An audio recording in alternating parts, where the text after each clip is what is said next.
Assalamualaikum warahmatullahi wabarakatuh. Bismillahirrahmanirrahim. Innal hamdalillah nahmaduhu wa nasta'inuhu wa nastaghfiruh wa na'udzu billahi min sururi anfusina wa min sayyiati a'malina. May yahdihillahu fala mudilla lah wa may yudlil fala hadiya lah.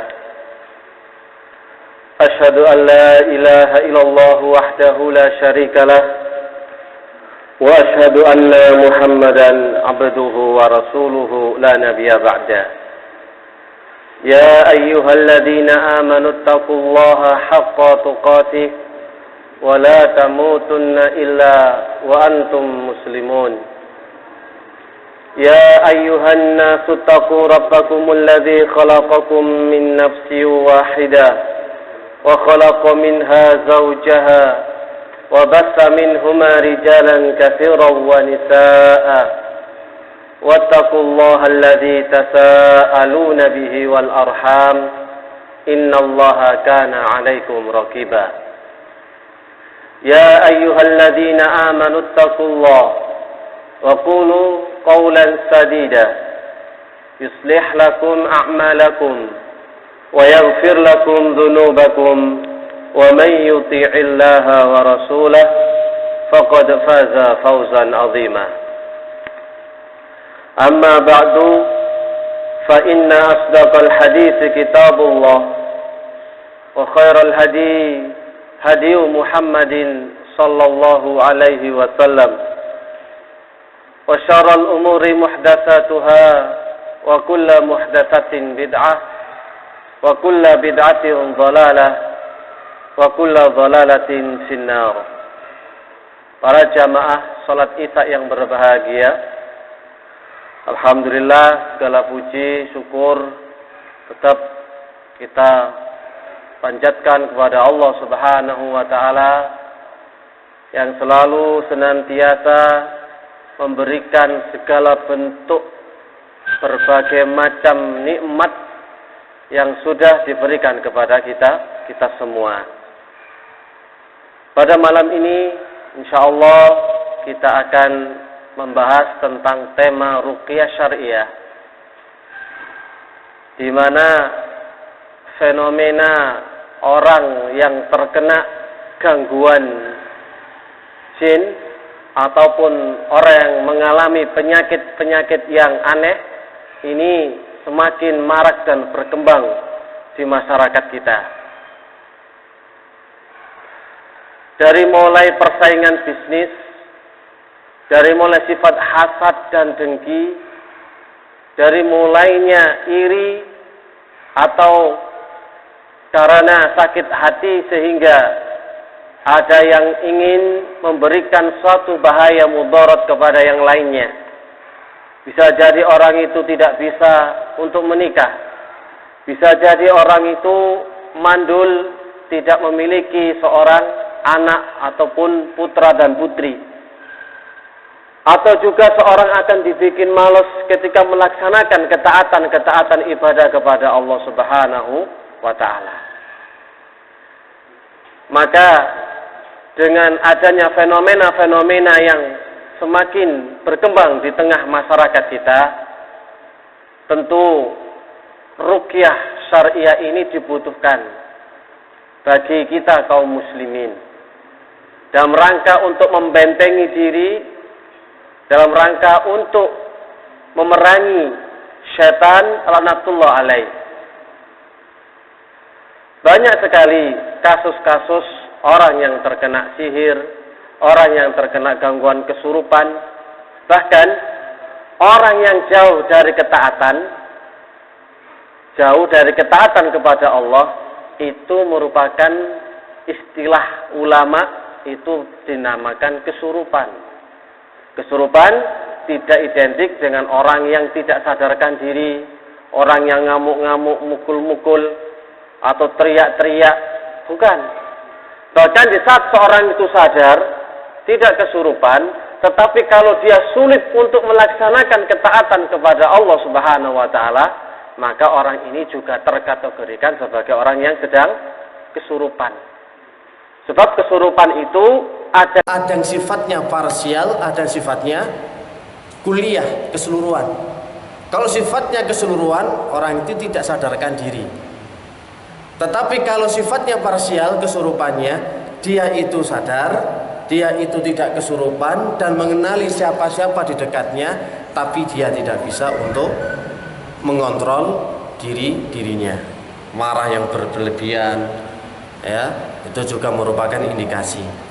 Maka dengan adanya kejadian ini, alangkah bagusnya bagi kita kaum muslimin untuk mengetahui dan mempelajari apa sih ruqyah itu.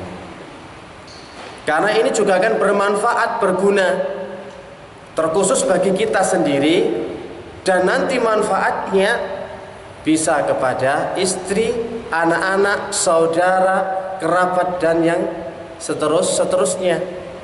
Sehingga kita tidak ketergantungan kepada yang namanya orang pinter atau orang yang ngerti atau dukun atau semisalnya.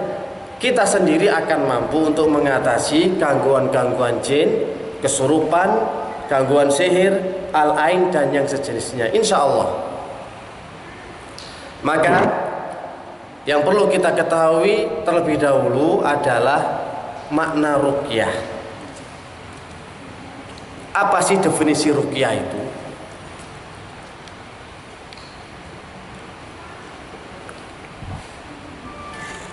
Ruqyah secara bahasa lughatan, ya, ruqyah lughatan secara bahasa itu adalah azimah, jampi-jampi.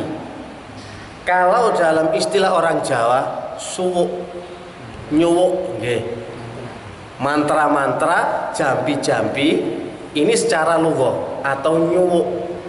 Makanya kalau ada orang yang misalkan diminta bantui untuk agar supaya anaknya nggak rewel, nggak nangis kalau malam, disuwuk. Padahal kalau istilah Islamnya atau istilah bahasa Arabnya itu sudah dinamakan ruqyah. Mungkin suaminya kecantol perempuan lain, nah, ini juga perlu disuwuk, artinya diruqyah. Kalau secara bahasa umum, setiap orang yang nyuwuk menyembuhkan penyakit rewel, penyakit yang aneh-aneh, anak kecil panas, demam, dikasih bahbuh atau ludah sedikit, duh, kemudian sembuh, itu dikategorikan sebagai ruqyah. Tapi secara bahasa dulu, ya. Inilah kayanya bahasa Arab. Bahasa Arab itu kalau mendefinisikan sesuatu ada secara bahasa dan ada secara istilah. Nah, yang kita inginkan adalah secara istilah, secara syar'inya. Sama dengan sholat. Kalau sholat secara bahasa lughah itu adalah ad-du'a, berdoa. Kalau kita hanya memaknai sholat hanya dengan definisi secara bahasa doa, maka kita akan terjatuh dalam kekeliruan, penyimpangan. Sebagaimana sebagian pemahaman, karena sholat itu hanyalah doa, maka terserah bagi kita. Kalau ingin doa ya silakan doa, kalau enggak ya enggak. Berarti kalau kita ingin sholat ya silakan sholat, kalau enggak pingin enggak sholat ya sudah enggak sholat, enggak apa-apa. Karena mereka mendefinisikan sholat hanya secara bahasa. Salah satu adalah jaringan Islam liberal. Mereka mengatakan sholat itu adalah doa. Di saat kita butuh untuk berdoa, ya kita sholat. Tapi kalau kita nggak lagi butuh doa, ya nggak usah sholat. Kita butuh doa yang banyak, Pak, kita memperbanyak sholat. Maka ini adalah suatu kekeliruan. Jadi ruqyah secara bahasa adalah jampi-jampi, mantra-mantra atau suwuk dalam istilah Jawanya. Dalam lisanul Arab itu artinya maknanya ta'widzah, perlindungan, wal himayah wal fiqayah, perlindungan, kemudian penjagaan dan perbentengan. Ruqyah itu adalah perlindungan, penjagaan, dan perbentengan. Maka ruqyah itu tidak akan jauh dari namanya membentengi diri. Jenengan ketika mau tidur, antum atau jenengan ambil air wudu terlebih dahulu, lalu membacakan al-mu'awwidzat, al-ikhlas, al-falak, an-nas, lalu ditiupkan, diusapkan dari kepala, wajah sampai tangan dan sesuatu yang bisa dijangkau oleh tangan. Ini juga dinamakan ruqyah. Karena apa? Dia sifatnya membentengi diri, melindungi diri dari gangguan sihir, dari gangguan jin. Ini namanya ruqyah ya, perbentengan, perlindungan, dan juga penjagaan. Kalau seseorang sudah mengamalkan yang namanya ruqyah, maka dia akan dibentengi oleh Allah Subhanahu wa taala. Ingat ya, orang yang suka kelindian, tindian, suka mimpi buruk, dikejar-kejar setan, dikejar-kejar ular, dikejar-kejar anjing, atau mimpi-mimpi buruk yang lainnya, jatuh dari tempat yang tinggi, berada di tempat yang sepi kosong, ya, meneramkan di kuburan. Ini karena salah satu penyebabnya tidak meruqyah sebelum tidur. Namanya orang sudah capek kerja dari pagi sampai sore, terkadang lembur sampai malam. Pulang di rumah, acara santai, makan sambil nonton televisi, leye-leye keturun, tanpa berzikir, tanpa berwudu terlebih dahulu. Lah ini jadi santapan empuk bagi setan. Sihir yang awalnya itu ya cuma mengintai, kalau sudah dilemparkan kepada orang yang lengah seperti ini, mudah masuk. Tapi beda dengan orang yang ketika mau tidur wudu terlebih dahulu, lalu mengamalkan surat al-mu'awwidzat dan ditiupkan, diusapkan, iki menter, kebal. Di sihir model opoe gak bakal tembus. Samen yakini, samen titeni ini ya, ini sudah sabdanya Rasul alaihi salatu wasalam. Di barang siapa berlindung diri dengan mu'awwidzat, maka tidak akan bisa diganggu oleh setan. Demikian juga ayat kursi. Di saat kisahnya siapa? Abu Hurairah disuruh menjaga harta Ramadan ya, zakat Ramadan, dicuri oleh setan sampai 3 kali kan. Nah, lalu ditangkap, dilepaskan sampai 3 kali.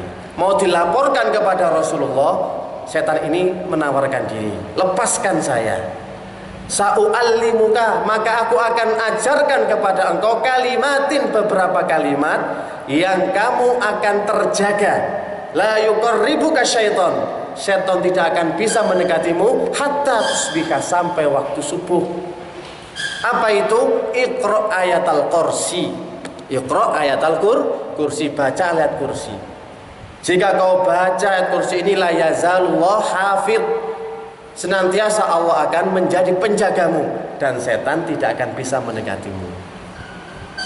Bacanya dengan yang khusyuk, yang ikhlas. Jangan kesusu-susu, syukur diwaca ngantuk, jangan ya. Benar-benar diresapi maknanya, Allahu la ilaha illa huwal hayyul qayyum. Itu benar-benar sabda Rasulullah ini menjadi pelindung. Ayat kursi ini menjadi benteng yang kokoh, yang kuat. Jangankan sihir, setan tidak akan mampu bisa mendekat sampai waktu subuh. Maka orang yang terkena sihir biasanya lengah di dalam bab ini. Ya. Iya. Nanti kita bisa membedakan. Kalau kita sudah mengamalkan wudu terlebih dahulu, lalu membaca al-mu'awwidzat, kok masih diganggu? Kok masih ternyata kelindian atau mimpi yang buruk, berarti jinnya itu sudah berada di dalam tubuh. Paham ya? Jinnya, setannya berarti sudah di dalam tubuh mereka, terusik dengan apa yang kita amalkan. Ini bedanya. Kalau kita membaca itu tujuannya membentengi diri, tapi yang di dalam belum keluar. Kalau kita sudah baca, sudah amalkan, ternyata di dalam masih banyak gangguan, sakit-sakit atau sering dikejar-kejar anjing, kejar orang-orang yang menyeramkan, menakutkan. Ini tandanya sihir sudah masuk ke dalam tubuh kita, atau gangguan jin sudah ada dalam tubuh kita. Maka cepat-cepat dikonsultasikan kepada dokter. Ya, dikonsultasikan. Dokter ya itu peruqyah. Nanti kalau ke dokter sungguhnya nggak paham. Gimana dok, saya kok mimpi buruk? Nggak tahu pak. Mungkin sampean ya kurang apa, nggak ngerti loh. Tapi harus sesuai dengan jalurnya. Namanya ta'widha wal himaya wal wiqayah. Adapun ruqyah secara istilah sebagaimana yang dijelaskan oleh para ulama adalah doa dan bacaan-bacaan yang mengandung permintaan tolong dan perlindungan kepada Allah untuk mencegah dan mengobati bala dan penyakit. Jadi ruqyah secara istilah itu adalah doa dan bacaan-bacaan yang mengandung permintaan pertolongan kepada Allah dan mohon perlindungan kepada Allah Subhanahu wa taala untuk mencegah bala atau untuk mengobati suatu penyakit. Bala itu banyak, dari kecelakaan, ya, dari musibah. Sampean ya idza kharajal bait, ketika keluar rumah kemudian membaca bismillah tawakkaltu 'ala Allah la haula wala quwata illa billah, itu juga dikategorikan sebagai ruqyah. Kalau kita mengamalkan ruqyah sehari-hari, doa-doa, zikir-zikir yang diajarkan oleh Rasulullah alaihi salatu wasallam, niscaya kita akan dilindungi oleh Allah, diselamatkan dari bala dan diobati dari penyakit. Ingat ya, berarti dari Al-Quran, dari As-Sunnah, doa-doa itu, bukan dari yang lainnya. Ini baru yang dikatakan definisi ruqyah secara istilah, secara syar'inya. Kalau tadi umum, ruqyah itu berarti umum, baik menggunakan cikla-ciklu, bim salah bim, abrakadabra. Nah, itu juga namanya ruqyah, tapi secara bahasa. Tapi yang membedakan dengan syar'i yaitu dengan doa dan bacaan-bacaan dari Al-Quran dan doa dari Rasulullah SAW. Sebab sekarang dukun, orang pinter mengatasnamakan pengobatan mereka dengan ruqyah, ya nggak salah. Karena ruqyah yang diinginkan mereka adalah secara bahasa. Benar kalau ruqyah seperti itu, nyuwuk. Gak peduli, tapi gak pakai ayat-ayat suci Al-Quran, gak pakai doa-doa yang diajarkan oleh Rasulullah, dan juga tidak memakai hadis-hadis dari Nabi Muhammad SAW. Kalau kita sudah paham ruqyah itu definisinya adalah itu tadi yang kita jelaskan, maka kita pembahasan selanjutnya adalah hukmu ruqyah. Hukum ruqyah. Hukum ruqyah. Kalau tadi definisi ruqyah, sekarang hukum ruqyah.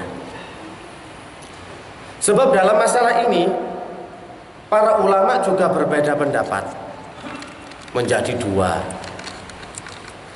Dengan adanya beberapa adillah, beberapa hadis-hadis, sehingga para ulama berbeda pendapat tentang hukum ruqyah. Sebagian ada yang melarang, sebagian ulama ada melarang ruqyah, sebagian ulama ada yang memperbolehkan, bahkan sebagian juga memerintahkan untuk ruqyah. Maka kita akan paparkan beberapa dalil-dalil berikut di bawah ini.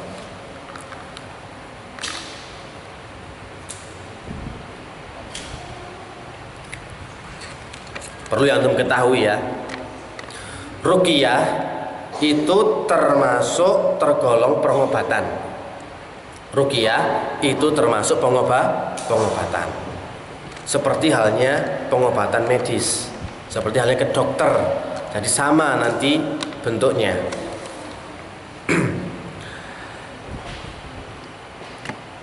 Hadis yang pertama dari sahabat Abdullah bin Mas'ud radhiyallahu taala an. Innar ruqa wat tamaima wat tiwala syirkun. Hadisnya ini diriwayatkan oleh Imam Ahmad, Imam Abu Dawud, Imam Ibnu Majah, dan disahihkan, dihasankan oleh Syekh Albani rahimahullah dalam kitabnya Silsilah Shahihah. Beliau mengatakan Rasulullah, innar ruqa, sesungguhnya ruqyah, wat tamaimah, dan tamimah, wat tiwalah. Tiwalah itu adalah pelet. Kalau tamaim itu adalah sesuatu yang dilingkarkan ke tangan anak kecil atau sesuatu dilingkarkan di leher untuk menolak bala atau menolak sihir al-ain atau mara bahaya lain-lainnya. Biasanya kotak hitam gini ya, dikalungkan atau di sini. Ini namanya tamimah. Sesuatu yang digantungkan, sesuatu yang dilingkarkan. Ini namanya tamimah. Kata Rasulullah, innar ruqa wat tamaima wat tiwala syirkun. Itu termasuk kesyirikan. Lafadznya ruqyah. Sungguhnya ruqyah, orang menggantungkan di lehernya kepada anak kecil untuk tolak bala, atau orang suka melet, lintre, mahabbah, itu termasuk dari perbuatan syirik, itu termasuk kesyirikan. Maka hadis ini menjelaskan tentang larangan ruqyah. Ini pendapat ulama yang pertama. Dengan dalil ini mereka berpendapat bahwa ruqyah itu dilarang. Dari sabdanya Rasulullah tadi, dari hadis yang diriwayatkan oleh Ibnu Majah, Abu Dawud, Ahmad. Ya, paham? Ini pendapat yang pertama. Pendapat yang kedua, hadis yang memperbolehkan, hadis yang melarang ya, nggak boleh ruqyah. Hadisnya Abdullah bin Mas'ud. Yang kedua, dari sahabat Aun bin Malik, hadis yang diriwayatkan oleh Imam Muslim nomor 2200. Kunna narqa fil jahiliyah. Dahulu kami para sahabat pernah meruqyah di zaman jahiliyah. Fakulna, maka ini pun kami laporkan kepada Rasulullah. Kami pernah meruqyah zaman jahiliyah. Kata para sahabat, ya Rasulullah, wahai Rasulullah, kaifa tara fi dzalika? Bagaimana pendapatmu tentang ruqyah kami di masa jahiliyah dulu? Faqal, Rasulullah menjawab, i'ridu alayya ruqakum. Tunjukkan, tolong bawa ke sini ruqyah kalian. La ba'sa bi ruqa ma lam takun fi syirkan. Tidaklah mengapa memakai cara ruqyah selama tidak mengandung unsur kesyirikan. Asal tidak ada unsur kesyirikan, maka itu diperbolehkan oleh Rasulullah. Jadi para sahabat sebelum Islam datang dibawa oleh Rasulullah, orang-orang terdahulu, orang-orang jahiliyah itu juga ada istilah ruqyah. Sebab ruqyah itu adalah nyuwuk, jimat-jimat, mantra-mantra. Nah, hal ini ketika Islam datang dibawa oleh Rasulullah, para sahabat ingin menanyakan, bagaimana ruqyah, thariqah cara ruqyah kami pada zaman dahulu Rasulullah, boleh apa enggak? Lalu Rasulullah menjawab, i'ridu alayya ruqakum. Coba kamu tunjukkan ruqyahnya kepadaku. Sebab enggak apa-apa kamu melakukan ruqyah selama tidak ada unsur kesyirikan. Maka dalil ini menunjukkan tentang bolehnya ruqyah selama tidak ada unsur kesyirikan. Boleh kata Rasulullah. Pernah juga dari sahabat Jabir, hadis yang diriwayatkan Imam Muslim, kana li khalun yurqa minal aqrab. Jabir itu berkata, saya memiliki seorang paman dan dia diruqyah dari sengatan kalajengking. Fana Rasul aniruqa. Lalu Rasulullah akan tetapi Rasulullah itu melarang ruqyah. Tadi yang pertama hadisnya ya. Qal lalu berkata, fa'atahu faqala ya Rasulullah. Maka hal ini pun ditanyakan kepada Rasulullah oleh paman Jabir. Ya Rasulullah, wahai Rasulullah, innaka nahaita anir ruqa. Sesungguhnya engkau telah melarang dari ruqyah. Wa ana arki minal aqarib, dan aku meruqyah dari sengatan kalajengking. Bagaimana pendapatmu Rasulullah? Rasulullah menjawab, man istata'a minkum ayyan fa'akhahu falyaf'al. Barang siapa yang mampu, barang siapa di antara salah satu di antara kalian mampu memberikan manfaat kepada saudaranya, maka laksanakanlah, lakukanlah. Jika memang dengan ruqyah dari sengatan kalajengking bisa menyembuhkan saudaranya, ya silahkan kamu lakukan, dan itu tidaklah dilarang. Boleh, kata Rasulullah. Selama kalian itu ya siapa yang mampu membantu saudaranya, maka lakukanlah. Hadis ini diriwayatkan oleh Imam Muslim nomor 2199 dan juga yang lainnya. Ini dalil yang kedua yang membolehkan ruqyah. Ada lagi satu dalil dari hadisnya Aisyah. Anna Rasulullah sallallahu alaihi wasallam kana idza ishtaka yaqra'u ala nafsi bil muawwidzat wa yanfus. Hadis ini diriwayatkan Imam Bukhari dan juga Imam Muslim. Dari hadisnya Aisyah, beliau menceritakan bahwa Rasulullah apabila merasa sakit, beliau membaca muawwidzat, membaca Al-Ikhlas, Al-Falaq, An-Nas. Beliau meruqyah dirinya sendiri dan meniupkannya, ditiupkan. Ya, habis membaca ditiupkan, habis membaca ditiupkan.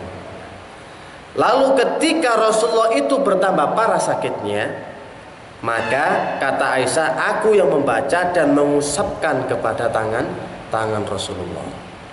Dan ini juga dalil yang membolehkan tentang ruqyah. Rasulullah itu sendiri meruqyah dirinya sendiri dengan al-muawwidzat. Ketika sakit, ketika panas, beliau langsung baca al-muawwidzat dan ditiupkan. Dan ketika di akhir hayat beliau, ketika sakit kok bertambah parah, Rasul tidak mampu meruqyah sendiri, maka Aisyah yang membaca dan mengusapkannya. Berarti kita sudah punya dua pendapat, dua pandangan. Yang pertama ada hadisnya sahih melarang tentang ruqyah. Yang kedua, hadis menjelaskan tentang bolehnya ruqyah. Maka para ulama dengan adanya beberapa dalil ini, maka mereka mengompromikan, ya dikompromikan dua hadis tadi yang zahirnya bertentangan, tetapi itu bisa dikompromikan. Maka pengompromiannya adalah hadis tentang larangan ruqyah itu dibawa kepada ruqyah yang tidak syar'i, ruqyah yang syirkiyah. Hadis yang tadi katanya Rasulullah innar ruqa wa tamaima wati wala syirkun, sesungguhnya ruqyah itu adalah kesyirikan, maka ruqyah ini dibawa ruqyah yang tidak syar'i, ruqyah yang berbau syirik, maka ini yang dilarang. Adapun hadis-hadis yang menjelaskan bolehnya ruqyah ini dibawa kepada ruqyah yang syariah. Maka hadis ini bisa dikompromikan, dua-duanya sahih ya, dan bisa diamalkan. Kalau hadis yang menjelaskan larangan ruqyah, oh berarti ruqyah yang tidak syar'i, ruqyah yang berbau syirik ini jelas dilarang oleh Rasulullah. Adapun hadis yang menjelaskan boleh untuk ruqyah adalah ruqyah yang syariah. Maka hadis ini dikompromikan. Jadi boleh. Kesimpulannya kalau ruqyah itu syar'i maka diperbolehkan.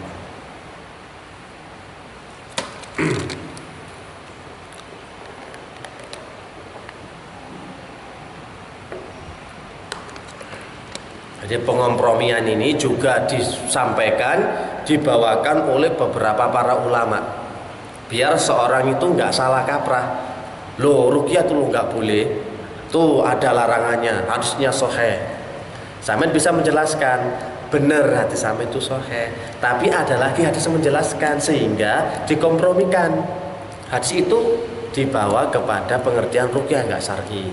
Jadi kita nggak boleh memang mengamalkan ruqyah yang tidak pernah dicontohkan oleh Rasulullah, yang nggak pakai dalil, nggak pakai doa-doa, nggak pakai ayat-ayat Al-Quran. Jadi jelas kalau kita pakai Al-Quran ya boleh.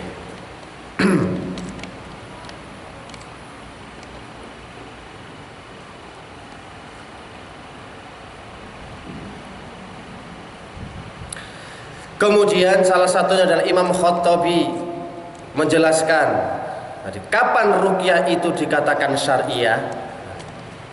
Biar tahu kita, ruqyah dikatakan syariah itu kapan? Kata beliau, ar-ruqyah manhiyu ma kana bi ghairi lisanil arab wa ma la yudra maknahu. Kalau ada ruqyah yang tidak menggunakan bahasa Arab atau tidak diketahui maknanya, maka itu termasuk ruqyah yang tidak syariah. Kalau ada orang meruqyah bukan menggunakan bahasa Arab atau tidak menggunakan kalimat yang tidak dipahami maknanya, itu dikatakan ruqyah yang bukan syariah.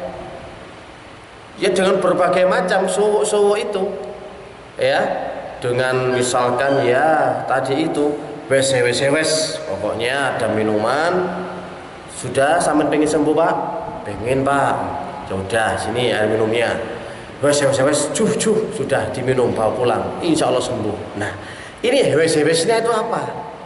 Kalau nggak tahu cuma wes toh ya jangan diterima, jadi bawa aja tapi jangan diminum, sebab ini bukan ruqyah yang syariah. Kita nggak tahu tadi baca apa tadi orang itu ya, kok saya nggak kedengeran cuma diludahi tok. Wah ya kalau ludahnya enak wangi nggak apa-apa, kalau nanti bau mulut nggak sikatan ya kita tambah muntah-muntah sendiri, mabuk, bukan jin yang keluar ya. Memang ruqyah kan identik dengan muntah-muntah, tapi muntah-muntahnya ini bukan karena jinnya keluar, tapi karena tadi ababnya orang yang nah itu tadi yang hewes-hewes ya. Kemudian ruqyah yang syirik itu juga adalah makanat bi asma'il asnam wa syayatin. Ruqyah dengan memanggil nama-nama patung berhala atau nama-nama setan. Nama-nama setan dipanggil. Apalagi orang-orang dahulu ya, kalau uangnya hilang itu kan pakai apa? Manggil setan gundul ya. Setan gundul temokno duitku. Setan gundul dipanggil. Ini bukan ruqyah yang syar'i. Atau nanti Mbah Karuun, nah, tadi film-film dulu ya, Mbah Karuun disembah-sembah gitu ya, kemudian minta agar hujannya ini turun atau mara bahayanya hilang, atau juga nanti dengan banyak lagi di Jogja orang pesugihan di pantai selatan dengan Nyai Loro Kidul. Wah ini luar biasa. Soalnya kita juga pernah nangani kasus pasien yang pengen pesugihan, pernah kita ceritakan kan dulu ya. Orang ini pengen pesugihan dan caranya adalah pergi untuk bertapa bersilah memuji Nyi Loro Kidul. Nanti dia itu pasang potongan kertas atau pasangan koran yang ukurannya sesuai dengan uang Indonesia, uang rupiah. Itu nanti ada tempat khusus, didoain sama juru kuncinya, dimasukkan jebret. Sudah mereka minta kepada Nyi Loro Kidul sama Nyi Blorong. Nyi Blorong itu kan yang sisiknya emas, katanya itu uang emas itu yang bikin pesugihan. Mereka bertapa bersila di situ sampai pada waktu ditentukan persyaratannya mereka bangun. Dan ketika dibuka jadi uang beneran. Itu bisa terjadi. Lah, pas kebetulan yang kita tangani pasien ini nggak pernah berhasil.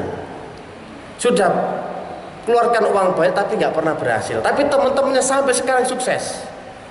Lah dia katanya, saya tuh nggak pernah berhasil Ustadz. Jadi sekalian aja diruqyah, ya, karena nggak pernah berhasil, pengen meninggalkan pesugihan-pesugihannya. Dia kalau sudah potong uang kertas koran, ketika dibuka, baliknya uang 100.000, baliknya lagi masih koran. Jadi masih 50-50, separuh-separuh, nggak lulus. Terkadang belahan gini, bolak-balik uang, belahannya masih tulisan koran. Jadi dia nggak pernah berhasil. Kadang juga remeng-remeng. Lah disitulah akhirnya dia sudah meninggalkan pesugihannya. Bukan karena tahu ilmunya, tapi karena nggak pernah berhasil. Wes pegel, kepingin soge gak tadi, gitu ya. Wes kepingin soge, wes ngumeti pekuburan dan sampai diberani ke Jogja untuk Nyi Roro Kidul mantra-mantranya, tapi nggak pernah soge, nggak pernah berhasil. Dia iri sama temennya kok berhasil, akhirnya ditinggalkan sekalian. Lama-lama juga mendapat hidayah, akhirnya diruqyah. Ya orang pernah ngamalkan gitu, mesti mesti ada itu jinnya. Nah, apalagi nanti seperti ini ruqyah yang tidak diperbolehkan dengan memanggil nama-nama setan atau nama-nama patung berhala. Ya Lata ya Uzair, selamatkanlah kami dari mara bahaya. Selamatkan kami dari perampokan, dari ini, dari itu. Kalau dipanggil itu adalah nama setan, maka itu bukan termasuk ruqyah yang syariah. Kalau sudah demikian, berarti kita memiliki kesimpulan. Para ulama yang dinukilkan oleh Al-Hafidh Ibnu Hajar Al-Asqalani dalam kitab beliau Fathul Bari, sarah dari hadis Bukhari. Beliau mengatakan, wa qad ajma'al ulama'u ala jawazir ruqa inda ijtima'i salasati syurutin. Para ulama telah bersepakat, seluruh ulama di sini ya, ulama Ahlussunnah wal Jamaah itu bersepakat bahwa ruqyah itu diperbolehkan jika terpenuhi dengan 3 syarat. Kalau 3 syarat terpenuhi, maka ruqyah diperbolehkan, boleh dilakukan, boleh diamalkan, boleh diberlakukan.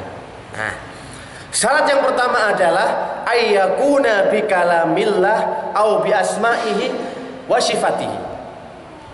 Hendaknya ruqyah itu menggunakan Al-Qur'an, kalamullah, kalamullah Al-Qur'an dan hadis Nabi alaihi salatu wasalam, atau dengan nama-nama dan sifat-sifatnya.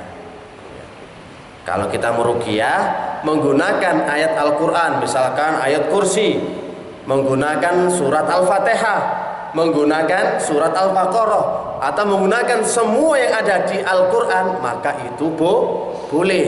Ini menurut kesepakatan para ulama. Atau dari doa-doa yang telah tertera di Al-Quran dan juga As-Sunnah. Atau kita memohon kepada Allah dengan nama dan sifat-sifatnya. Ya Rahman, Ya Rahim, gitu ya. Yaitu atau Ar-Razzaq, yang kau memberi rezeki, berikan rezeki kesembuhan kepada penyakitku, kepada diriku, itu boleh dengan nama-nama dan sifat Allah, dengan Al-Quran dan juga As-Sunnah, maka ruqyah itu diperbolehkan. Ini syarat yang pertama. Syarat yang kedua, ayyakuna bilisanil arabi aw mimma yu'rafu ma'nahu an ghairi. Ruqyah itu menggunakan bahasa Arab, ya, menggunakan bahasa Arab. Ishfi anta syafi, ya Allah engkau sembuhkanlah aku, anta syafi, sebab engkau ada zat yang maha penyembuh. Itu juga namanya dengan bahasa Arab. Au mimma yu'rafu maknahu, Atau kalau nggak bisa bahasa Arab, namanya kita orang Jawa ya, ngapal bahasa Arab kuangel, iwuh, terlalu ribet. Ya apa Ustaz, nek aku gesok bahasa Arab. Boleh tak meruqyah dengan bahasa Jawa? Boleh, asalkan dimengerti, difahami maknanya.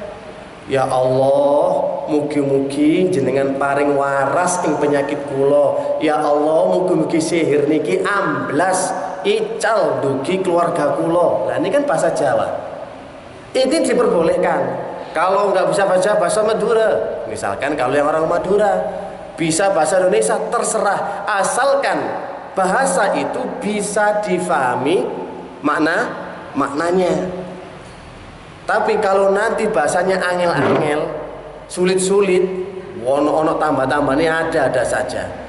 Apalagi kalau kita baca mantra-mantra di ilmu mujarobat itu toh, cikla-ciklu, wah itu nama cikla-ciklu, ngantilno si fulan sing ayu, nah itu bahasanya kayak gitu. Atau sun ameta aji-ajiku si jaran goyang tak goyang ing tengah latar, itu juga bahasa-bahasa ilmu mujarobat itu loh. Lah ini kan maksudnya apa? Nggak ada maknanya. Memang itu bahasa Jawa, tapi kita nggak tahu maknanya. Kenapa harus cikla-ciklu? Gitu ya. Kenapa harus sun ameta aji ku jaran goyang? Ini semua kan sulit, nggak bisa dipahami. Maka kalau ada orang meruqyah dengan bahasa-bahasa seperti ini, itu bukan termasuk ruqyah yang diperbolehkan, ruqyah yang syariah, ruqyah yang disepakati oleh para ulama. Tinggal syarat yang ketiga. Syarat yang ketiga ya. Ayat takida anna ruqyata la tu'athir bidatiha bal bidatillah. Ayat takida meyakini, hendaknya seseorang itu meyakini bahwasannya ruqyah itu tidak bisa memberikan pengaruh apa-apa. Tidak bisa memberikan manfaat apa-apa. Yang bisa memberikan manfaat dan pengaruh serta kesembuhan itu hanyalah Allah Subhanahu wa taala. Maka ini ingat bagi para peruqyah ya. Kalau mereka sudah terkena sifat sombong, merasa bangga ujub, oh saya yang meruqyah itu dulu muter-muter ke rumah sakit kemana nggak sembuh, tapi ketika tak ruqyah, masya Allah, jablas bubar penyakitnya. Nah ini nggak boleh. Ya, ruqyah itu bisa bermanfaat karena Allah, pengaruhnya karena Allah, bukan karena kesaktian, karena bekennya, karena hebatnya seorang peruqyah. Kalau ada seorang peruqyah berkeyakinan semacam itu, maka peruqyah itu butuh diruqyah. Ono peruqyah kok melete, maya, sombong, gumede, gaya, wes perlu diruqyah. Ya, namanya orang peruqyah harus tawadhu. Kenapa? Loh, Al-Quran itu yang punya siapa? Yang punya Allah. Ayat-ayat yang punya Allah. Kesembuhan yang punya siapa? Allah. Loh kok sampai sombong? Ayat sing digawe ayatnya Allah. Kesembuhan yang dicapai karena izin Allah. Kok mengatasnamakan karena kehebatannya? Lah ini nggak bisa diterima. Ini syarat yang ketiga, ini paling penting bagi kita yang ingin meruqyah nanti. Jadi alhamdulillah Ustaz tak bacakan ayat kursi, wah setannya lari semua. Coba yang baca anak saya, menter setannya. Karena saya yang baca ini Ustaz, nggak bisa ya. Itu tetap karena izin Allah Subhanahu wa taala. Maka kalau semisal ini modelnya, berarti ruqyah kan baik, bagus. Karena dengan ruqyah itu kita semakin tawadhu, semakin memohon kepada Allah kesembuhan, mengakui kerendahan kita, kehinaan kita, kelemahan kita, dan mengakui semuanya di tangan Allah, kesembuhan semua di tangan Allah. Berarti tawakal kita semakin bagus. Maka kalau ada orang mengatakan jangan minta ruqyah atau jangan ruqyah karena ruqyah itu menafikan tawakal, meniadakan tawakal, sebab itu ciri-ciri enggak tawakal, itu salah. Sebab dengan ruqyah kita semakin tawakal. Karena apa? Menyandarkan semuanya kesembuhan kepada Allah. Gitu loh. Kita menyandarkan semuanya kepada Allah. Sampai jam berapa Pak? Terus sampai jam 8. Oke. Jadi kesimpulannya dari pembahasan di atas itu, bolehnya ruqyah kalau syarat-syaratnya itu terpenuhi dengan 3 tadi. Selama seseorang itu melakukan ruqyah dengan 3 syarat. Yang pertama, harus dengan kalam Allah, Al-Quran dan Sunnah, atau dengan nama dan sifatnya. Yang kedua, memakai bahasa Arab. Kalau nggak ngerti pakai bahasa Jawa, bahasa Indonesia, yang penting difahami maknanya. Yang ketiga, berkeyakinan bahwa ruqyah itu tidak bisa memberikan pengaruh apa-apa kecuali dengan izin Allah Subhanahu wa taala.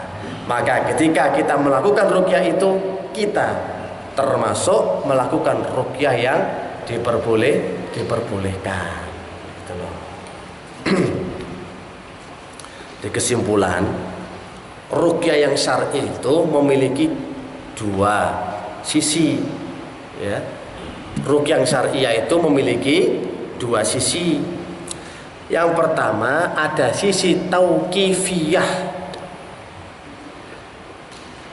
Tauqifiyah itu paketan sudah dari sononya, dari atas. Misalkan sholat itu termasuk tauqifiyah. Barang yang paten sudah jadi, nggak bisa dioper-oper, ditawar-tawar, dirubah-rubah. Kalau sholat subuh 2 rakaat, maka kita nggak boleh merubah menjadi 3 atau 4. Ini namanya paten. Dan semua perkara ibadah itu adalah tauqifiyah. Sholatnya kudu nurut aturan Allah Rasulnya. Puasa ya kudu nurut aturan Allah dan Rasulnya. Sebab ibadah termasuk perkara tauqifiyah. Tapi ruqyah itu memiliki 2 sisi. Ada sisi tauqifiyah dan ada sisi ijtihadiyah. Kalau sisi tauqifiyah, ya, berarti kita mengamalkan ruqyah yang syar'i beserta syarat ketentuannya dan tidak boleh melebihi apa-apa yang telah ditentukan oleh Nabi dan para pengikutnya. Nabi nyontokno iku ya iku tauqifiyah. Ya, kita mengamalkan ruqyah yang syar'i beserta syarat ketentuannya dan tidak boleh melebihi apa-apa yang telah ditentukan Nabi dan para pengikutnya. Dan tidak boleh kita meruqyah seperti tukang sihir, seperti dukun, ahli nujum, paranormal. Kita nggak boleh meruqyah seperti mereka. Harus menyelisih.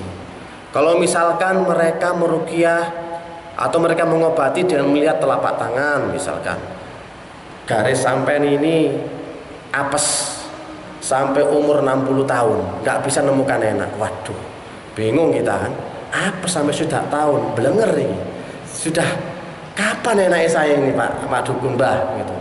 Yo ketika umur 61. Waduh, wis kari remek Mbah.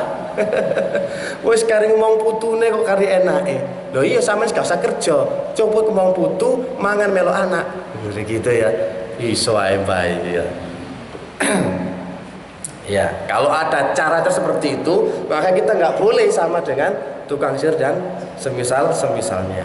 Nah, kalau yang ijtihadiyah itu boleh kita itu pakai dengan cara kita, ya, menggunakan ruqyah dengan sesuatu yang tidak ada dalil syar'inya, tetapi juga tidak bertentangan dengan kaidah-kaidah ketentuan yang kita sebutkan tadi, 3 syarat tadi, ya. Seperti kita itu meruqyah dengan meniupkan air, misalkan gitu ya, membacakan itu baru gitu. Atau ruqyah dengan mencampur dengan daun bidara. Karena ada toh salah satu cara meruqyah orang yang terkena gangguan sihir itu adalah dengan cara mengambil 7 lembar daun bidara, ditumbuk halus dengan batu, dicampur dengan air, lalu airnya dibikin mandi besar dan sebagiannya diminum. Insya Allah sihir bablas angine dan sembuh seperti sedia kala. Ini cara menanggulangi sihir, dan ini cara ini nggak ada di hadis. Rasul tidak pernah mengamalkan, tetapi para ulama ya itu memakai cara ini. Salah satunya adalah Syekh bin Baz yang sudah meninggal dunia rahimahullah. Beliau adalah ketua mufti dari Saudi Arabia. Beliau kalau menangani kasus sihir, beliau pakai cara ini tadi. Ambil daun bidara 7 lembar, ditumbuk, dicampurkan di air, dibacakan ayat ruqyah, sebagainya diminum dan dibuat mandi besar. Itu memang dampaknya, masya Allah, pengaruhnya luar biasa. Orang itu sembuh dengan seperti itu. Kita sering praktekkan. Kalau sudah sihirnya parah, maka kita kasih terapi ini sampai minum, sampai coba di rumah. Insya Allah sihir sampai pasti akan sirna. Nah, jadi model-model ruqyah yang ijtihadiyah itu kita boleh lakukan selama tidak bertentangan dengan ketentuan syar'i. Yang penting memenuhi tiga syarat dengan ayat-ayat Allah, dengan doa-doa Rasulullah, ya, dengan bahasa yang kita pahami dan meyakini bukan ruqyah itu memberikan manfaat dan pengaruh, tapi hanya Allah Subhanahu wa taala. Ini baru dikatakan ruqyah yang syariah. Banyak, misalkan salah satu contoh kita meruqyah warung, gitu toh, meruqyah toko. Misalkan iki kok warung kok sepi, banyak orang lewat. Loh Mas, rawusan kok tutup? Padahal buka tiap hari. Wah, ini gejala nggak beres ini. Kan gitu toh. Padahal toko buka tiap hari. Tapi banyak konsumen atau bahkan pelanggannya yang melihat toko itu selalu tutup. Warung kok tutup terus Mas, kena opo? Ada apa? Apa ada kesibukannya lainnya? Oh enggak Mas, buka tiap hari. Oh enggak kok tutup. Nah, ini perlu dicurigai. Ada indikasi terkena gangguan sihir penutup rezeki. Ditutup jebret, orang itu nggak ngelihat. Nah, ini macam-macam ya. Sihir modelnya macam-macam. Lah, caranya apa? Kalau di hadis nggak ada. Bagaimana caranya meruqyah warung, toko? Nggak ada. Karena zaman Rasulullah nggak sempat ada hal-hal kayak gini yang begitu kuatnya. Iya, karena akidahnya masih kuat. Zaman yang masih cemerlang, gemilang, kesyirikan masih terkikis. Tapi kalau zaman sekarang dikit-dikit ke dukun, dikit-dikit ke orang pinter, ya sudah, itu masalah. Nah, disinilah ada beberapa kaifiyah cara ruqyah yang sudah menjadi tajribat, pengalaman bagi para ulama dan bagi para peruqyah yang lainnya. Sehingga kalau nanti warungnya itu diputarkan murotal non-stop 24 jam selama 3 hari, lalu disiram dengan air ruqyah halamannya, insya Allah toko atau warung itu bisa berjalan lagi. Dan cara ini, ruqyah ini kan nggak ada dalam hadis, nggak pernah dicontohkan Rasulullah. Tetapi kita meruqyah kalau tidak keluar dari 3 syarat ini maka diperbolehkan, asalkan tadi ya airnya dibacakan ayat Al-Quran atau doa-doa. Sudah, setelah itu disiramkan, insya Allah warung itu sepulih seperti sedia kala. Insya Allah kalau ada pertanyaan, tafadhol, karena waktunya sudah berikutnya ya, sudah jam 8. Jadi materi kita sudah habis. Kalau ada yang belum jelas atau sesuatu yang ingin ditanyakan tentang masa ruqyah, monggo. Kalau jelas, paham, alhamdulillah. Itu aja, nggak usah ada pertanyaan. Oh banyak. Kirain paham. Assalamualaikum warahmatullahi wabarakatuh. Waalaikumsalam warahmatullahi wabarakatuh. Begini Pak Ustaz, orang yang meruqyah tentu ada persyaratan. Kenapa? Mungkin. Iya. Saya nggak tahu. Kenapa, orang Pak? yang meruqyah, jadi orang peruqyah. Beruqyah, nggih. Pasti ada syarat tertentu. Nggih. Yang dimungkinkan untuk bisa menyembuhkan orang. Oh, ngoten. Misalnya orangnya sendiri suka begini, suka gitu kok meruqyah kan nggak mungkin. Nggih. Nah, ini mungkin menurut Pak Ustaz. Oh, nggih. Jadi kan harus ada syarat, bahkan itu mutlak ya. Nggih. Orang yang meruqyah itu harus mempunyai kemampuan. Oh, iya. Misalnya begitu. Oh Itu iya. saja. Nggih. Nanti kita memberi teman. Waalaikumsalam warahmatullahi wabarakatuh. Memang kalau syarat untuk menjadi peruqyah itu ada beberapa. Akidahnya harus kuat, nggak boleh berbuat maksiat, sholat malamnya dijaga, puasa dijaga, misalkan seperti itu ya, ketaatannya harus dijaga. Tapi kalau untuk meruqyah diri sendiri, lah itu bebas. Sama saja ketika seorang ingin jadi dokter, syaratnya harus menempuh S1 Pak kuliah. Tapi kalau untuk misalkan ya untuk antisipasi, minum jus, olahraga tiap hari, ini kan setiap orang bisa melaksanakannya, ya. Jadi harus bisa bedakan. Kalau jenengan pengen jadi seorang peruqyah, maka harus ada syarat yang ditempuh. Tapi kalau sekedar ingin mengeluarkan jinnya atau hawa negatif dari dirinya, semua orang punya kesempatan dan bisa. Paham Pak perbedaannya? Kalau kita jadi peruqyah harus dijaga malam-malam Pak. Ya otomatis ketakwaannya seperti kejadiannya Imam Ahmad. Nah, ketika ada orang kesurupan, seret. Ada orang sudah bawa bengkiakku, kelompenku wis waran iki teko Imam Ahmad. Kadang gelem metu, ditothok kowe karo gempia. Wah, ngono. Wis langsung tiba di ketika di saat itu benar-benar memang, hei jin, kamu keluarlah. Kamu tahu yang ku bawa? Iku bengkia Imam Ahmad. Kate kamu tak tutuk awak. Wah, jenenge jin wah, main loro ditutuk kelompen iki. Wis tak mlayu ae. Gitu ya.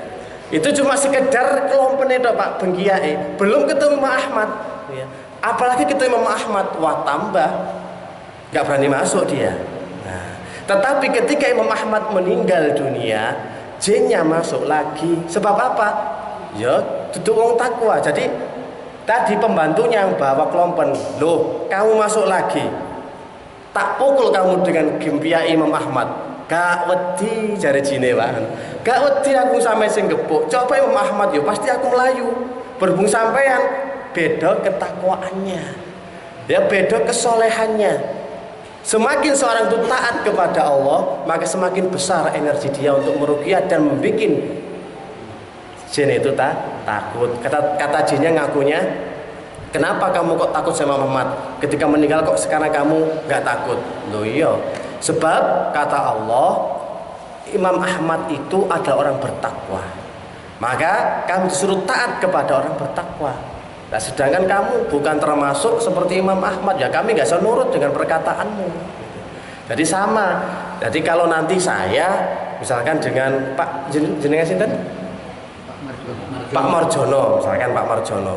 Wah, kula meruqyah. Pakai peci misalkan. Ayo, kalau kamu nggak keluar tak pukul dengan peci.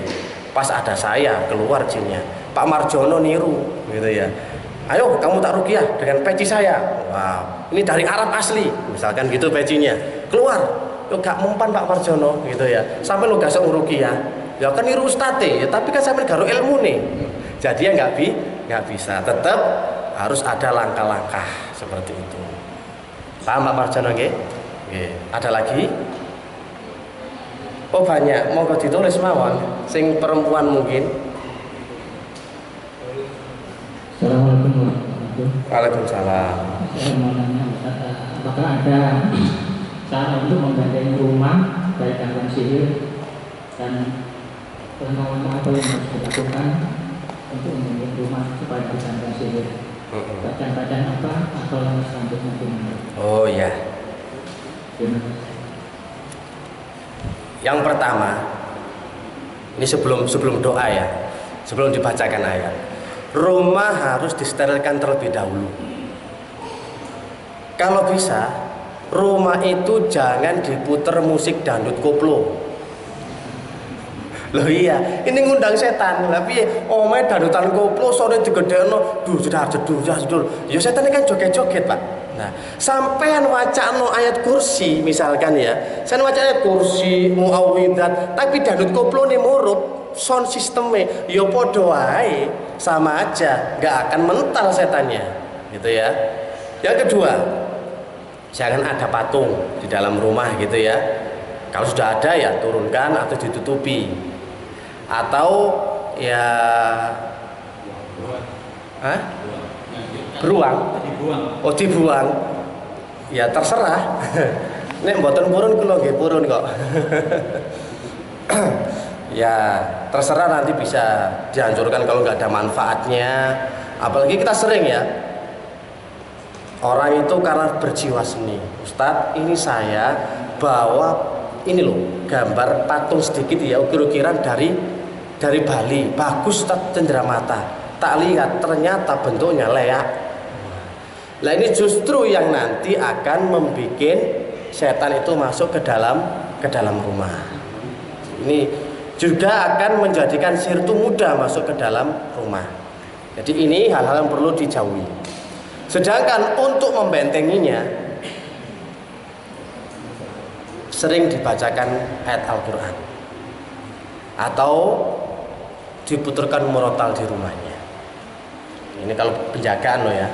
Beda dengan nanti penanganan orang yang sudah di rumahnya ada sihir. Kalau sekedar nanti misalkan jenengan mau nyewa rumah atau beli rumah, maka sunnahnya hal yang perlu dilakukan adalah puterkan dulu murotal selama 3 hari di rumah. Setelah itu baru tempati, atau diruqyah dulu rumahnya, sterilisasikan, baru ditempati biar penunggunya itu pergi, nggak ganggu kepada anak dan istri kita.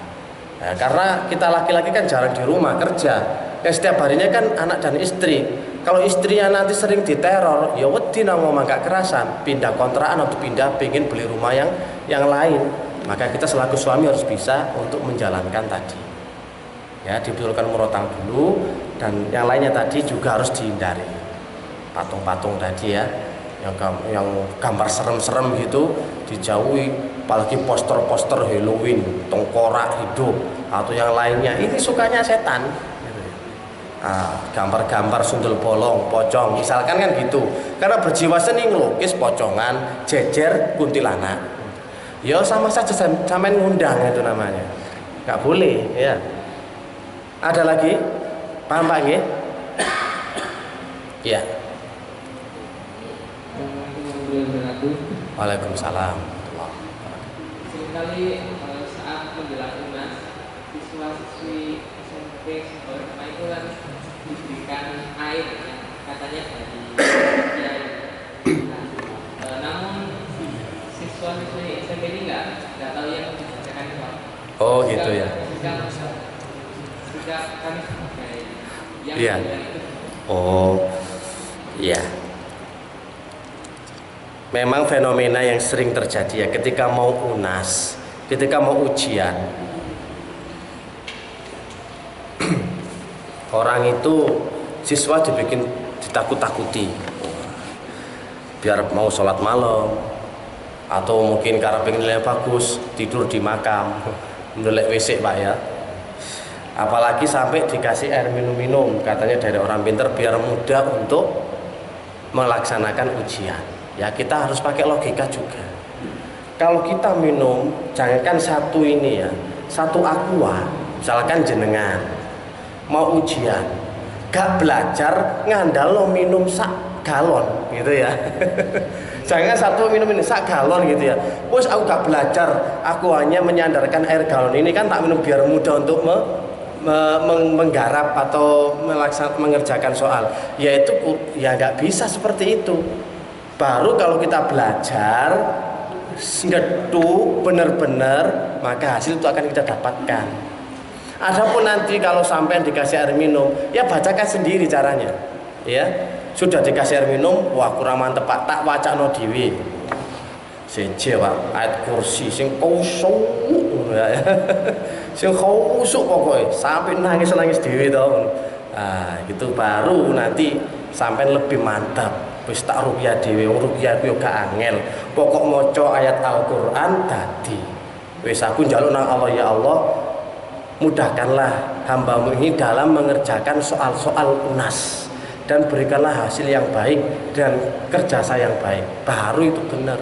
Ada ikhtiar, tawakal, usahanya ada. Tapi kalau nanti nggak ada usaha, mengandalkan minum-minum juga, ya nggak bisa jadi nilainya bagus gitu ya. Dibaca sendiri nanti biar lebih bagus. Nah, sudah dibaca sendiri, nanti sampean bawa ke rumah saya tak bacakan lagi biar mantep.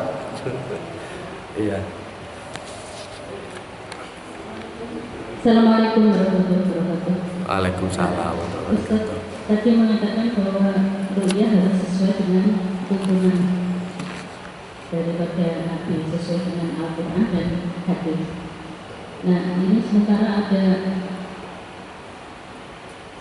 ya katakan paranormal bahwa dia caranya itu juga menggunakan Al-Quran dengan ditulis di kertas kemudian dimasukkan ke dalam air dan airnya disuruh minum ataupun disuruh memusatkan. Itu apakah boleh? Satu itu. Kemudian pertanyaan yang kedua, kalau misalnya ada juga yang menyuruh membaca Bismillah sampai 41 kali kemudian baru diusapkan ke tubuh kita. Yang saya tanyakan adalah jumlah daripada 41 kalinya itu apakah ada tuntunannya atau tidak? Kemudian mungkin ini satu ibu ini. Ya, sudah. Terima kasih Ustaz. Assalamualaikum.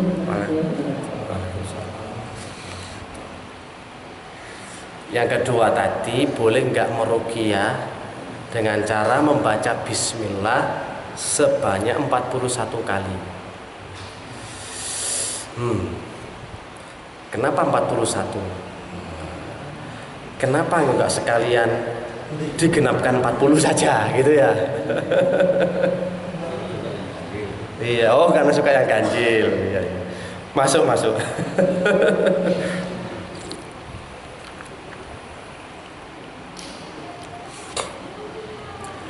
Yang seperti inilah yang nanti yang bisa kita harus jeli dan teliti.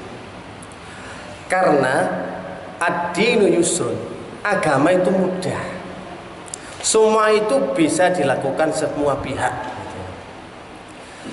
Adapun dengan cara memberikan bilangan-bilangan tertentu, sedangkan persyaratan kita ruqyah itu harus sesuai dengan Al-Quran dan juga Sunnah.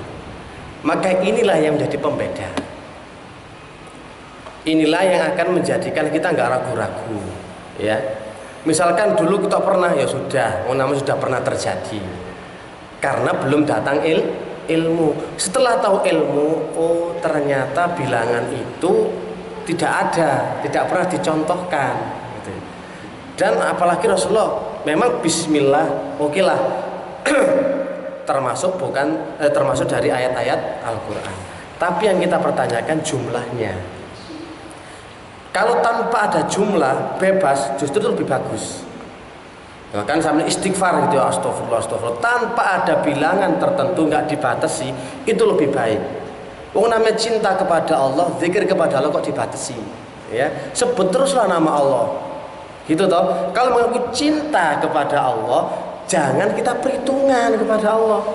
Sebanyak-banyaknya zikron katsira, menyebut Allah dengan jumlah yang banyak tanpa hitungan, itu lebih bagus ketimbang kita harus batasi dengan bilangan tertentu, Bu ya. Bisa dipahami, Bu? Nggih. Kalau itu sudah nggih pun. Ya, kita bukan kok salah benar tapi kita luruskan. Ya, kita pakai cara lebih selamat, nggak pakai spekulasi. Karena Islam sudah memberikan solusi yang terbaik bagi umatnya. Ya, jadi walaupun ada cara gitu, jangan nanti, iku kaulah iku suara beda. Jangan, ya kita luruskan. Lebih baiknya, Bu, lebih afdolnya kita pakai cara yang jelas, ya, biar kita nanti nggak ragu-ragu. Ujuk-ujuk kalau nanti salah dalam pengobatan, justru jin itu yang masuk. Setiap seseorang berobat, ini kaidahnya ya, rumusnya. Setiap seorang itu berobat kepada pengobatan yang salah, maka jin semakin bertambah. Misalkan saya kena sihir, nggak bisa, misalkan mungkin tangan saya nggak bisa gerak, tak bawa ke orang pinter. Dan ternyata caranya ini ruqyahnya nggak syar'iyah. Dikasih minum, dikasih amalan, misalkan dikasih kertas-kertas apa, tak bawa ke rumah, tak centelkan di depan pintu atau di atasnya. Maka ini justru menambah jin dalam diri saya. Permainan dukun seperti itu. Jadi kalau nanti pengobatannya kok ternyata manjur, saya sembuh, tetap jin itu dalam diri saya sudah masuk, tapi jin sihir tadi kalah dengan jin orang yang tadi yang ngobati, dipukuli, kalah, kamu diam aja sudah.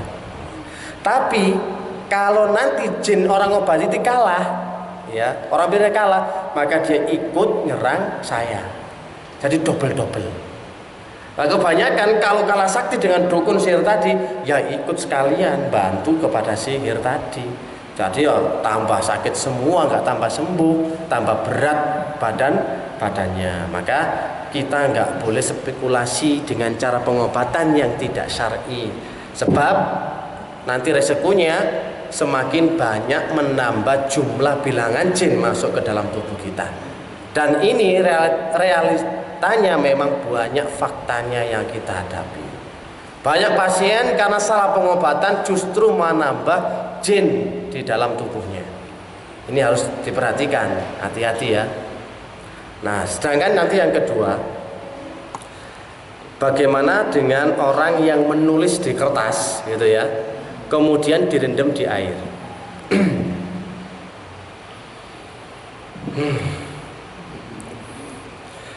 Tulisannya macam-macam ya. Pinternya dukun, pinternya orang pinter itu mengaburkan kepada pasien. Dia tulis ayat suci Al-Quran tapi dibumbui. Dibumbui dengan apa? Huruf hijaiyah atau bismillah yang ditulis secara terputus. Ba sendiri, sin sendiri, mim sendiri, alif lam sendiri. Bahkan kadang-kadang dibalik. Ada juga namanya kul hu nyung sang. Tahu, pernah dengar? Kul hu nyung sang, kul wallahu ahad tapi tulis nyung sang terbalik. Itu selalu seperti itu. Memang ayat awalnya, tapi selalu ada imbuhan sebuah hal yang tidak ada di dalam Al-Quran dan Sunnah. Kita harus jeli di pinter-pinternya di situ. Karena orang itu ya, itu loh aku ono Al-Qur'ane, kadang-kadang seperti itu, kalau aku ono ayatnya tapi dibumbui. Kalau sampai nanti ada kertas, biasanya kan ada angka-angka dan kotak-kotak gitu toh. Ya 4, 3, nggak tahu maknanya, sampai nggak tahu artinya. Ini biasanya raja-raja, ditulis atau ditaruh di pintu, di paku, atau ditaruh di dompet atau yang lainnya. Ini sudah merupakan bentuk ya sihir, mengobati sihir dengan sihir. Ini juga nggak ada dalam tuntunannya, dalam syar'inya. Harus dijauhi. Kalau ada pengobatan semacam itu, ya tinggalkan. Ya, cari yang titik amannya. Kita kan nanti setelah lagi mempelajari ruqyah syar'iyah. Jadi semua itu sudah digamblangkan, sudah diatur oleh Allah dan Rasulnya. Nggak butuh tambah-tambahan, nggak butuh yang aneh-aneh. Bahkan kasus apapun dengan ruqyah syar'iyah itu bisa teratasi. Jadi nggak butuh namanya memindahkan penyakit ke hewan ya, ke kambing, ke ayam. Kasihan ayamnya nggak dosa apa-apa. Kasihan kambingnya tuh anaknya masih menyusui jadi yatim piatu. Ya, kasihan tuh kambingnya. Gara-gara apa? Gara-gara orang ini memindahkan penyakit kepada kambing. Loh, bagaimana mungkin dalam hadis riwayat Muslim nanti kalau ada kambing menanduk kambing yang lainnya akan diadili di hadapan Allah Subhanahu wa taala. Apalagi ada penyakit dilimpahkan ke kambing, ini bentuk kezaliman yang nyata, menyakiti kambing. Zalim kita, diminta bertanggungjawabkan sama kambing. Dituntut di hadapan Allah. Ya Allah, saya dulu dikasih penyakit sama Pak Daruqutni. Dia itu menyembuhkan penyakit dengan cara hewes-hewes dan dipindah ke tubuh saya. Wow, zalim itu ya Allah. Teluk Pak Daruqutni. Oleh bayaran piro Pak Daruqutni? Sampai satu wah wis sampean gak tepai Pak Daruqutni menyesatkan umat ya, mendolimi hewan yang juga merendahkan akidah umat Islam. Pengobatan ini tidak dibenarkan, nggak boleh walaupun itu sembuh gitu ya. Allah itu nggak lihat sembuhnya tapi lihat prosesnya. Kalau prosesnya salah, sembuh itu juga nggak akan membawa manfaat, nggak bisa dekat dengan Allah. Tapi kalau prosesnya benar, wah dengan ruqyah bisa mendekatkan diri kepada Allah, sholat malamnya lebih tekun, mendekatkan diri kepada Allah kan lebih bagus. Ya, dengan ruqyah syariah seperti itu. Jadi cara-cara seperti itu memang di fatamorganakan, dibumbi biar orang itu percaya oh itu ruqyah syariah soalnya nggak ayat, tapi caranya kok direndam gitu ya, dan itu yang tidak ada. Sederhana sebenarnya, cukup sampean bacakan ayat-ayat Al-Quran di air aqua ini, kemudian diminum, insya Allah itu sudah menjadi obat. Insya Allah sudah menjadi obat, baik sihir, gangguan jin atau penyakit jasmani dan rohani. Sudah ada lagi? G.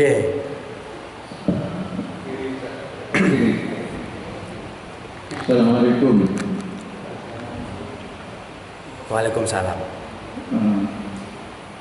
Tadi Ustaz bilang baca tahurat kalau mau tidur ya. Iya. Kalau saya tambahi Al-Fatihah sama Rabbi a'udzubika min adzabil syayatin wa a'udzubika rabbi ayahdurun, boleh nggak? Apa tadi? Al-Fatihah dan Rabbi a'udzubika min adzabil syayatin wa a'udzubika rabbi ayahdurun, itu dari Quran. Nah, boleh nggak? Ya. Gini ya, kita lakukan dulu yang sesuai dengan apa yang dicontohkan Nabi dulu. Nah, kalau kita ingin menambahi dan diniatkan memang untuk meruqyah melindungi diri, tidak ada masalah, ya, tidak ada masalah. Kalau sebatas ruqyah, yang penting ingin melindungi diri. Tapi yang dulu tadi, jangan sampai sunnahnya ditinggalkan, kemudian pakai doa itu, gitu ya. Yang sunnah dulu yang diajarkan Rasulullah dipraktekkan terlebih dahulu. Setelah itu kok masih ada waktu longgar, belum ngantuk, ya sudah ditambahi dengan baca Al-Quran atau dengan baca apa, itu boleh. Tapi biasanya sebelum tidur kan doanya banyak. Pertama ayat kursi, Muawwidah diucapkan 3 kali, baca surat Al-Mulk, dzikir subhanallah 33, alhamdulillah 33, Allah Akbar 33, kemudian la ilaha illallah. Itu biasanya itu sudah mulai berat gitu ya. Orang itu sudah berat ya. Waduh, kate tidur ono acara wudu pisan. Guru nek anyang-anyangen wudu maneh gitu ya. Baru baca Muawwidah, waduh kebelet pipis mana rendeng-rendeng ini. Nah, wudu maneh, baca lagi. Sampai akhirnya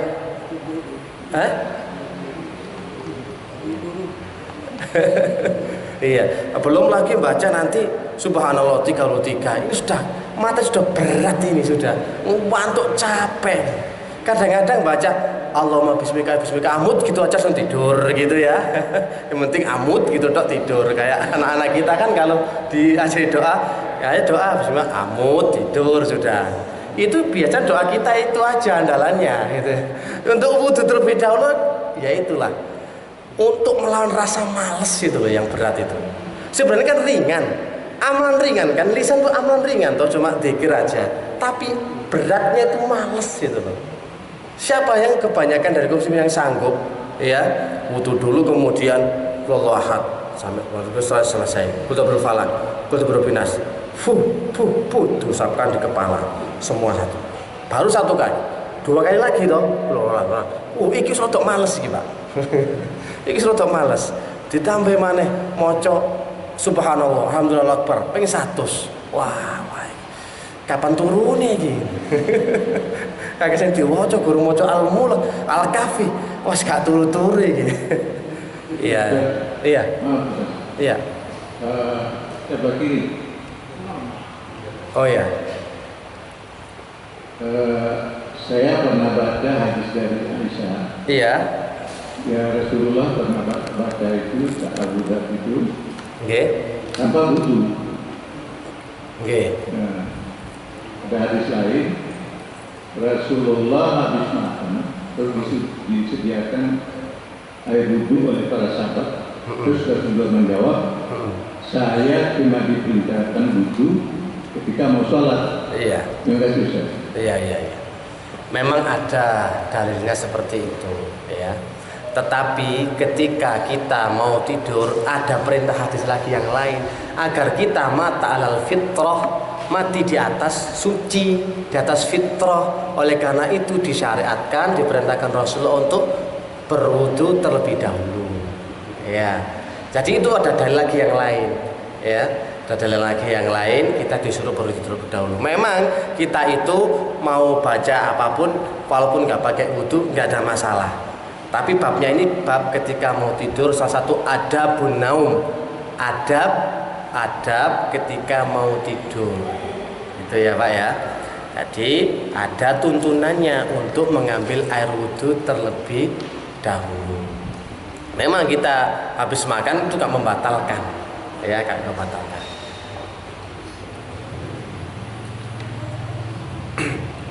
Oh ya, diakhiri saja terlebih dahulu. Nanti kalau sudah ditutup kita bisa tanya jawab lagi, ya, biar nanti kalau ada keperluan pengen pulang atau apa bisa meninggalkan majelis, ya.